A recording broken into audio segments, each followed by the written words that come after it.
How's it going, everybody? Just hanging out in the saw shop. Had a late start today. We had to go to town yesterday, or to the city, for supplies, so we were out shopping. So today is shop work day. But the weather's changing. Forecast says it's going to get cold, possibly some snow. And I'm starting to run low on firewood in my shop. I usually have, at the corner there, friends, I have about a cord stacked underneath one of my benches. The bench is 8 feet long, and I just stack. It's 4 feet high. I build my benches tall because I'm a tall fella. Anybody that's short that works in here kind of goes, but I like my benches kind of up high so I don't stoop while I'm working. But got to get a little bit of firewood in the shop today. That ash tree that I took down, I actually burnt some of it, and believe it or not, it's good to go. That tree's been dead for years. I've been staring at it. I threw a couple pieces in when I got home the other day from falling that thing, and it burnt nice, no smoke. And so we're gonna split up some of that firewood today. I got a couple pieces I need to cut shorter and clean the limbs off. So I thought today's the day. Let's run this 357 XP. I haven't put this in the wood yet. This will be my first time running one of these. It's a big old coyote running back there. You guys see him? Been having lots of problems with them this year. I'm trying to point, you guys can see him. There's a couple of big ones. They get big here, 50 pounds plus. But they hang out in the yard at night, and my dog wakes up, and you'll wake up 3 in the morning. I'll have to politely ask them to leave, if you know what I mean. Okay, 357 XP.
Tassie that bucket hung for me.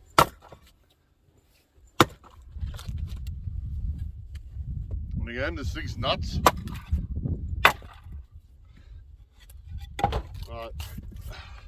I have swung the wood bullet when Buckin was here. That's the only axe. That's the only axe I've swung that feels better to me. And yes, I've run a Fiskars. I don't like the Fiskars. It does a job. It's got no soul. This thing's got soul. This thing's old. Who knows where it's been? From Australia. Oh, this is nice stuff. That's why I took the risk to follow that back leaner. And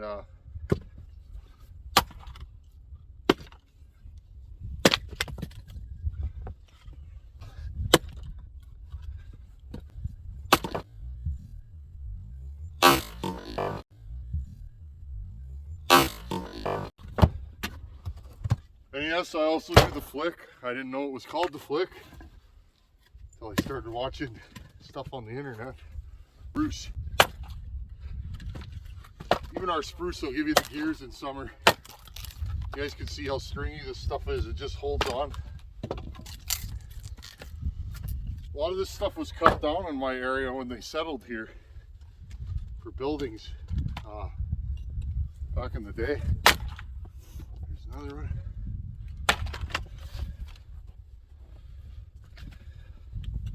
Grab this piece.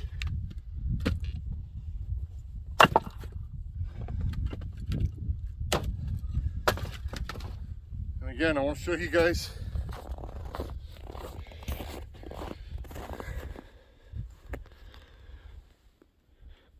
see if I can get myself out of the light here. I've been beating on this thing. I did ding the handle a little bit. Oops.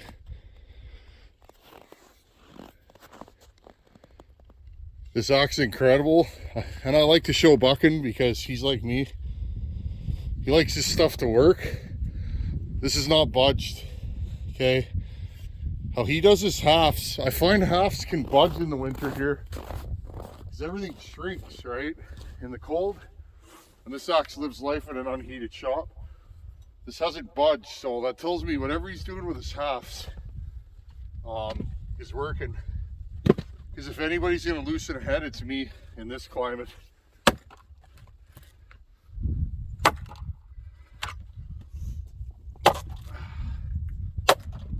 Oh yeah, she's stringy. This is good exercise. I need it. I'm losing weight and feeling better.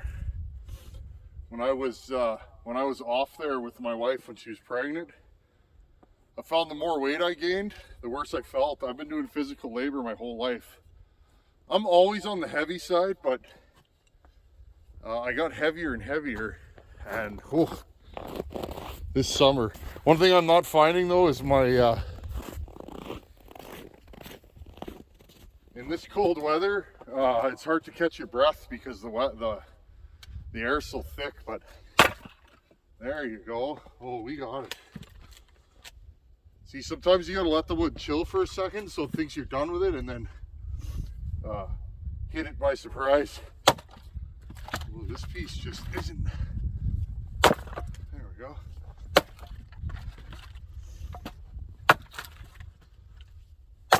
There we go. Beauty.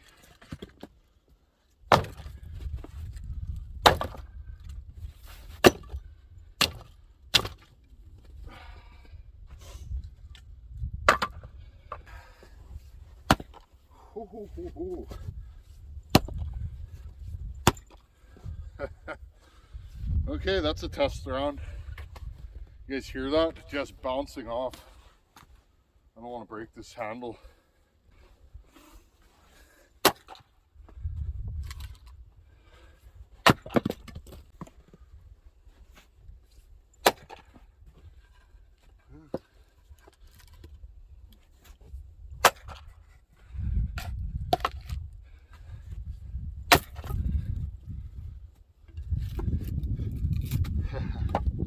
Look at that.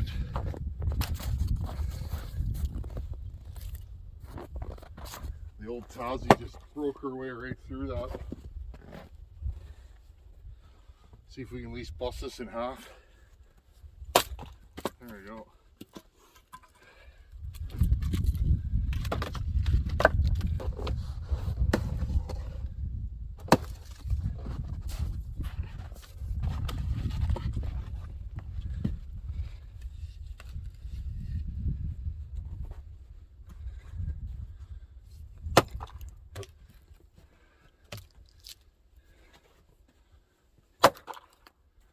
Notice this axe doesn't really get stuck. That's what I like about it. This wood here, if you get it stuck, you're in for a battle. Because it holds on for dear life, this stuff. There we go.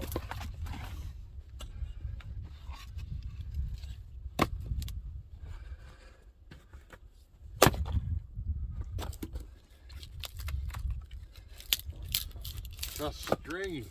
Wow.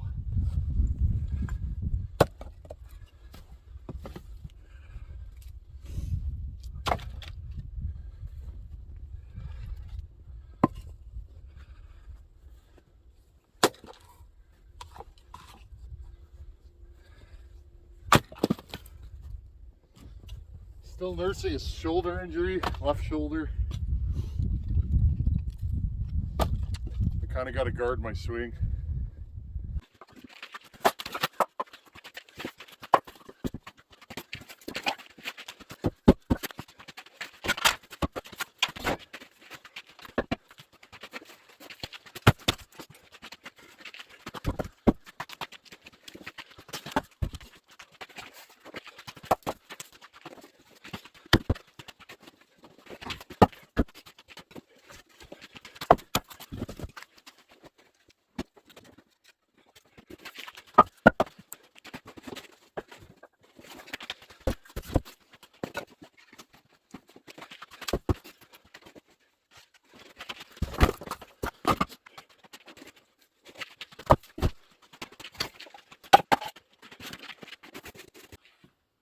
So once again, 357 XP is a small mount bar, okay? This is a large mount Holtz Forma 28-inch 50 gauge 3/8. Okay, so I know I'm going to get questions because I do. You guys are always interested in this because let's face it, if you're a firewood cutter and you have 4 saws, maybe you don't have the money for 4 long bars. I've been there and I'm still there, friends. I wish I had a bar for every saw that I own, but I'm not there yet. So I have to mix and match bars, right? Okay, so let's take this off. One thing I'm going to say, this thing's super dirty. This is a side cover I just threw on here. Didn't clean chips super well, but again, maybe with some elbow grease, it'll clean the chips better or clear it. Okay, I'm just going to pause you guys here. I'm going to try and flip this thing on its side, and I'll show you what I did. Okay. First thing, you got to take up the slack, right? Because these studs are smaller than here. You don't want your bar doing this. It'll move quite a bit. If you're under bucking or bucking, your bar's going to do this. Your chain's going to be way too tight, way too loose. So all I did was, and I'm gonna pull one out right now. I just took some brass tubing because it's what I had laying around. It's very thin, and I cut a piece so that it fits in there. Okay, pretty simple. You can use a cotter pin. Okay, you can do something like this. Cotter pin, slide it over. I just cut those brass tubes. Now, notice this is shallower than this. Take your file that you use to sharpen your chain and file the groove high enough so that this fits in it, the adjuster. But here's the problem with this. Using this slot here, this adjuster didn't go far enough. My chain was too loose. So what did I do? I drilled a new hole behind it. Now, depending on the bar you're using, that still ES bar is hard as a rock. I bought really expensive drill bits. I had to use one of those to drill through it. This one, I just used regular jobber bits and it drilled right through. So it shows the difference in quality between the Holtz Forma and other bars. Even the Oregons are way harder than these bars. So these bars for the professional, they're not going to last. I wouldn't say that. For the average guy, which I am, I'm not a professional cutter. I don't cut every day. These bars are fine. Okay, so I cut the slot farther back, which allowed the bar to sit farther forward and be adjusted out more. And then all I did is I took my file and I just filed the slot, 1/8 of an inch deeper to allow that extra travel. And there you go. That's a 92 driver chain and it fits. Again, you can do this with a still mount. You can do it with anything you want. You can make fit. File that adjuster slot. It'll still work on a Husqvarna. Right? It will. It'll still work on Husqvarna, but now I can use it on any Husqvarna. So, and if I really want, I can drill another hole in here. But again, this bar is probably not going to live life on this saw. It might, but I think this saw, when I do build it, I'm going to get a lightweight bar for it because I want this package as light as it can be. Okay, let's talk about this saw. Okay, the wrap up 357 XP. Let me tell you, I am super impressed with this saw. And I'm sure this is my first time running this chassis. 359s are common here. I've never had the chance to run one. I'm very impressed. This saw's got a lot of power for what it is. It's not a 72cc saw, but it's not far off for what it is. If you're looking for a firewood saw, you'd be hard pressed to beat this chassis. This thing's got all kinds of power. It's snappy. Remember, these have crank stuffers, so big transfers and low case volume means a fairly snappy saw, and they pull a lot of RPM. Or if you want something more laid back, I'm sure the 359 is every bit as fun to run as this. I'm impressed. I really got nothing bad to say about this saw. It's a miniature 372. It really is. It's got great anti-vibe. Again, I oiled a 28-inch bar with it. If I can run a 28-inch bar on a saw, I'm going to run it. So, good job, Husqvarna. I'll definitely be running this again.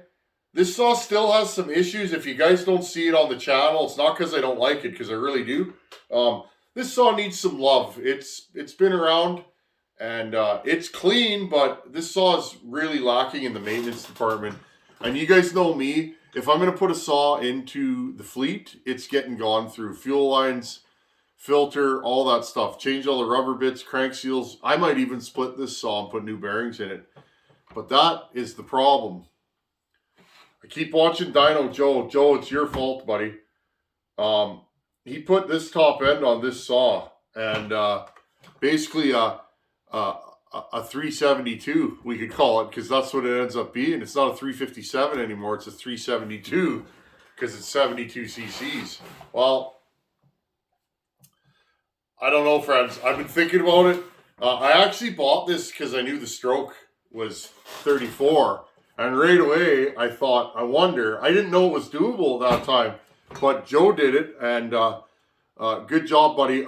That's a lot of work to build a saw like that, especially if you're a busy guy and you got family and work and all that. Throwing that into the mix is quite an undertaking. But friends, I think I may be able to do it. The difference is I'd like to run a stock carb on mine, which adds more issues. But I have so many darn Tillotsons kicking around here that I thought maybe we could do that. So I'm on the fence about what I'm going to do with this. I'm just thinking, if I can get a ported 72cc saw into a chassis this size, we may have something. Anyhow, if you're looking for a firewood saw, one that's fairly stout, this 357, cat's meow.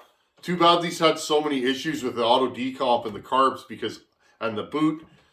This was a great saw plagued by poor design choices by Husqvarna, is what I think. That's my unofficial opinion. But anyhow, friends, love this saw. So glad I got to run it today. It's awesome. And this would be a great saw to have in the back of your truck, because big wood or small wood, this would do it. It's not going to roll with a 70cc saw, but it's not going to be far off. And with the weight of this thing, your back's going to thank you. Mine sure did. Anyhow, thanks for hanging out. You guys know always something to do around here. When you live rural like I do, you don't waste things, and there's always work to be done. So sometimes I'm going to do work on film. That's just part of my life. And thank you to those that come here and hang out during those videos, because I like making those videos. It's fun to show you guys what we deal with here.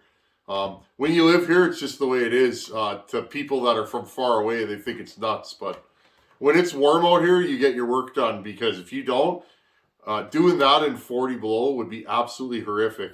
So I choose to do it when it's warm out. I think it's like 20 degrees today, Fahrenheit. That ain't cold. That's t-shirt weather for this guy. So anyhow, friends, 357's wicked. If you find one, this might be a good saw for you. If you're a firewood cutter or a farmer or rancher, this would be a great saw. Anyhow, thanks for watching. Take her easy. Later.